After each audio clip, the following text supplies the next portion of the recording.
do senador Firmino e vou contar para vocês duas lendas aqui da nossa cidade.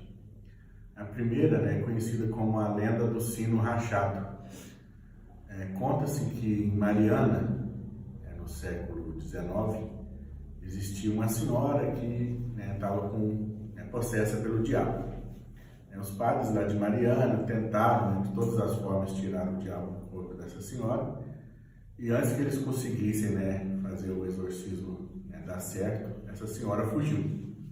Depois de um certo tempo, descobriram que essa senhora tinha vindo para Conceição do Turvo, que era um nome antigo aqui do senador Firmino. E os padres de Mariana deram autorização para o padre Jacinto Trombé, que era o pároco daqui, para poder encontrar essa senhora e fazer o exorcismo nessa senhora para tentar tirar o diabo dela. Depois de várias semanas, o padre Jacinto tentando tirar o diabo do corpo da senhora, ele falando com ela em latim, ela era analfabeta e respondia o padre em latim também. Num certo dia, o diabo que estava no corpo dela disse que ia sair, mas ia deixar um sinal na igreja que o padre Jacinto estava construindo aqui, que hoje é o nosso santuário.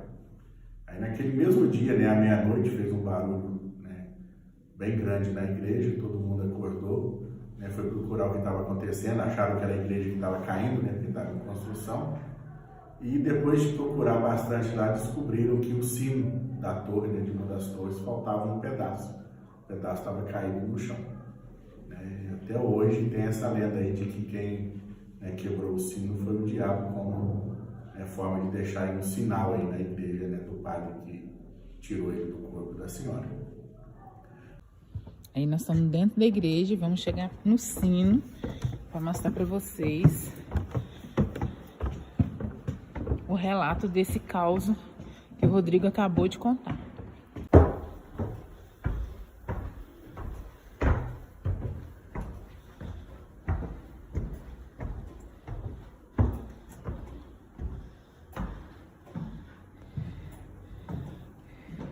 Esse é o sino rachado da história, que falta um pedaço aí, Pela lenda foi o diabo que arrancou esse pedaço aqui.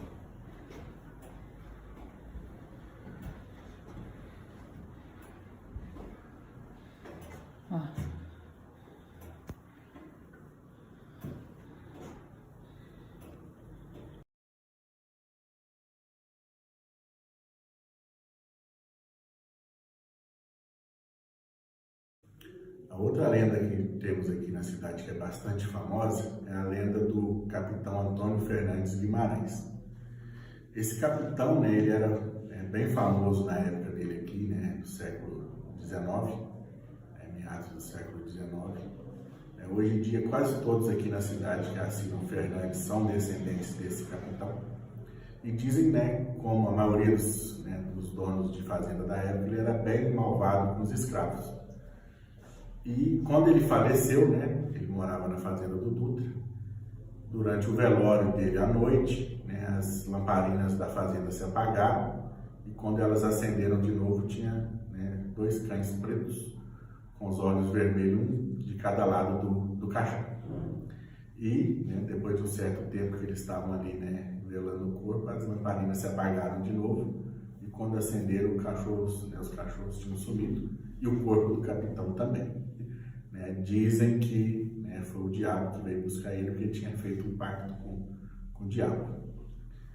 Dizem também que o corpo sumiu, uma outra versão, que foram os escravos que roubaram o corpo para poder estar fazendo magia negra com o corpo dele. E para dar peso no caixão, dizem que colocaram correntes, bananeira para dar peso para poder enterrar. Então dizem que à noite dá para se ouvir o barulho das correntes mexendo dentro do túmulo. E sobre esse capitão também tem uma outra lenda que é sobre o próprio túmulo dele. Tem um anjo de mármore em cima desse túmulo, que ele está com os braços cruzados, com o rosto virado. Dizem que o anjo virou o rosto porque como o capitão era muito ruim, ele não queria nem olhar para quem estava enterrado ali.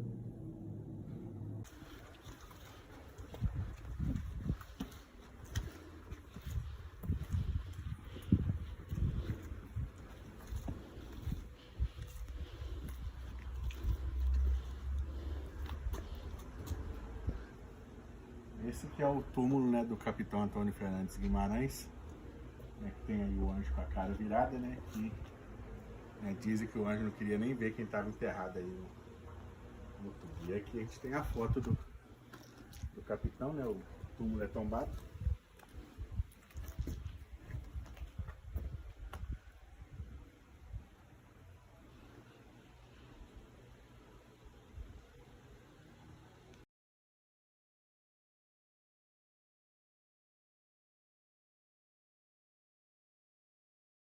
As lendas que a gente tem aqui são referentes ao padre Jacinto Trombert, né, que é o construtor do nosso santuário, né, que tem fama aí de santidade.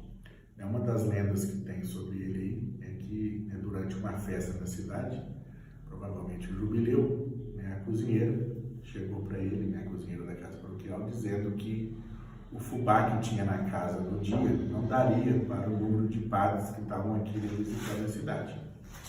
Dizem que o padre Jacinto, né, falou para ela que ela poderia, né, fazer o angu, né, que ela ia fazer ali com o tanto de fubá que tinha, né, usando o mesmo tanto de água, que o restante Deus, né, proveria.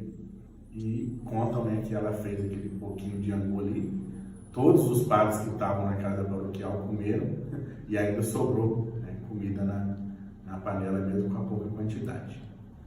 A outra história, né, do padre Jacinto se refere sobre as viagens que ele fazia, né, para angariar fundos para a construção do santuário. Ele ia para o Rio de Janeiro, São Paulo, Minas Gerais para conseguir, né, doações. E numa dessas viagens, né, quando ele chegou no Rio de Janeiro para pedir, né, doação num comércio, o senhor, né, cuspiu na cara dele.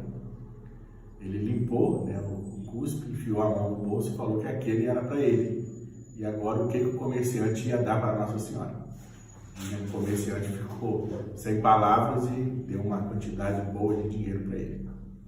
Outra lenda, né, sobre essas viagens, quando ele voltava do Rio de Janeiro, passando por Leopoldina, Cataguases, ele parou numa fazenda, né, o senhor recebeu ele muito bem e tal, né, ele pedindo para poder, né, dormir ali aquela noite.